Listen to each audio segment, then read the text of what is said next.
What's up, ladies and gentlemen of YouTube? Boogie2988 coming at you live once again through the power of the internet. And this is arguably the worst gaming console generation of all time, at least in my lifetime.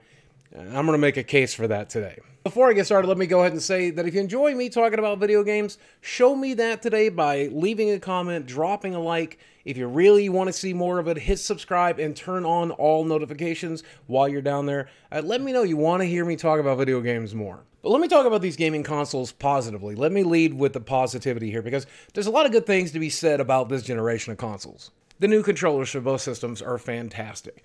They are the two most powerful gaming consoles ever released, and they are on par with some gaming computers that you would pick up these days for a fraction of the cost. Those SSDs that are in both systems are a huge quality of life improvement that reduces load time and just makes them well worth the upgrade. If you, like me, go back and play a lot of games that are available on the PlayStation 4 or the Xbox One X, then there's pretty much no reason not to pick up these gaming systems because there are much improved versions of the PlayStation 4 and the Xbox One X. They play the same games, just better. But that's where the positivity ends. I mean, the best thing you can say about this console generation is it's really good at being backwards compatible. The PlayStation 5 is a really good PlayStation 4. The Xbox Series X is a really great Xbox One. Other than using them to play older games, there's not a lot of new under the sun.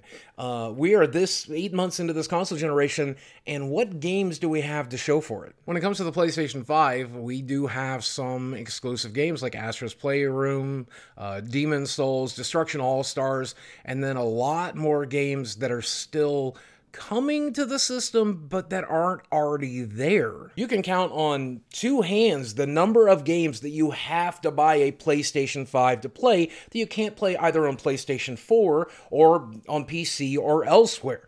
That's really not good for 8 months into a console launch. When it comes to the Xbox Series X, on the other hand, there are some big games coming down the pipeline, just like for PlayStation 5, but they're currently are very few, if none, on the Xbox Series X that you have to buy an Xbox Series X or Series S to play. The games that you can play there, you can play on any other system, including an Xbox One X. And the flip side of this is, even if a game does release or has released on one of these gaming systems, they're not going to end up selling very well because there's not a lot of consoles out there for you to play these games on. Sales records indicate that they have sold about 7.8 million PlayStation 5s, which seems like a very large number, and considering the circumstances, that's pretty dang good. But if you look a 1 year mark at the PlayStation 4, they'd already sold 22.3 million, so it looks like they are behind. I'm no expert, I don't crunch these numbers for a living, but in my very amateurish opinion, it looks like they're far behind where they should be for this point. Xbox, in a similar boat, they have sold 5.8 million Series X so far, and that's excellent. That doesn't include Series S sales either, but again, that puts them behind PlayStation, and PlayStation's already behind where they should be. And this is not the fault of the consoles themselves. It is not the fault of the people who are marketing these consoles. It comes down to global shortages on computer chips. It is just very difficult to acquire these machines. If they were available in the same quantities that the PlayStation 4 and the Xbox One were, they'd probably have record sales. You just can't get your hands on the damn things. And while I'll admit that this is getting a lot better, you can put your name on waiting lists, and then eventually you will get your chance to buy one of these things on one of these new waiting lists. It does come down to the fact that we are also in the middle of a global recession. So some of the people who would eventually purchase one of these when they become available will just not be able to afford it, and that sucks. And when it comes to publishing a game exclusively for the PlayStation 5 or exclusively for the Xbox Series X, I just think it's a sketchy proposition. I mean, I don't think it's going to impact the usual exclusives you see, the first-party exclusives like your Spider-Man Miles Morales or your Halo Infinites. Those games are still going to happen just the same way they always would because they're console sellers developed by first-party. But when it comes to third-party exclusives, it makes no sense not to put your game on multiple consoles, including previous generations of that console. Even if your contract says you can only publish on PlayStation for a while, you'll probably want to publish it on PlayStation 4 as well as PlayStation 5. You've always been incentivized to do that, just so much more strongly this generation.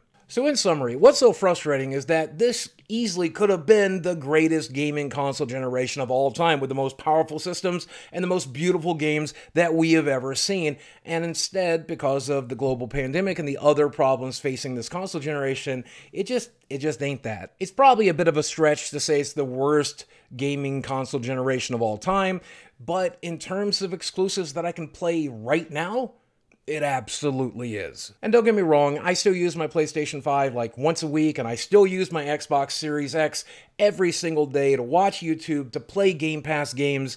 It's definitely my preferred console this generation. I need to pick up a second one for my bedroom. But ignoring our personal preference, you know the companies that make these consoles have to be a little bit worried. They're going to have to do a bit of course correction in years 2 and 3 to get this gaming console generation on track where it should have been. But as usual, this is one man's opinion. I could be wrong, and I know you're going to let me know if I am down at the comments section below. While you're down there, drop a like, hit subscribe, turn on notifications, and all of that other YouTube stuff. Guys, it's good to talk gaming with you again. As always, thanks for watching. I love you very much, and I will speak with you again soon. And until next time, happy gaming.